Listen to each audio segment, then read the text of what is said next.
2004ஆம் ஆண்டு சுனாமியில் தமிழகம் மிக கடுமையாக பாதிக்கப்பட்டது. 2004இல் சுனாமியில் தமிழகத்தில் மட்டும் 6065 பேர் இறந்தார்கள். 88 கிராமங்கள் நிலைகுலைந்து அழிந்து போனது.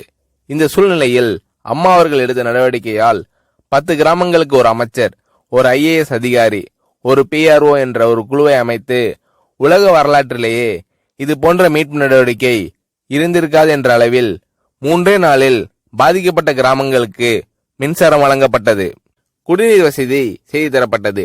இந்த மின்னல் வேக நடவடிக்கையால் அப்போதிருந்த இந்திய ஜனாதிபதி அப்துல் கலாம் மற்றும் அமெரிக்காவின் முன்னாள் அதிபர் கிளின்டன் ஆகியோரின் பாராட்டுகளை அம்மாவின் அரசு பெற்றது. அழுத கண்களை துடைக்கும் கரம் கொண்டவர் அம்மா அவர்கள். ஆண்டவன் யாரோ ஒரு நபர் மூலமாக வருவார். தமிழ்நாட்டிற்கு கிடைத்த தெய்வம் அம்மா அவர்கள். சுனாமியில் பாதிக்கப்பட்டவர்களில் 40 பேருக்கு 2 குழந்தைகளும் சுனாமியில் இறந்து விடுகிறது. அந்த 40 பேரும் ஏற்கனவே கருத்தடை ஆபரேஷன் செய்திருக்கிறார்கள். பெற்றோர்கள் மட்டும் உயிர் பிழைத்திருக்கிறார்கள்.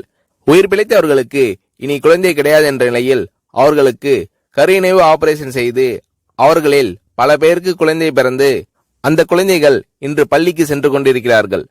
நாகப்பட்டினத்தில் அம்மா அவர்கள் மீனவர்களை சந்தித்த போது மீனவர்கள் கதறி அழுதார்கள்.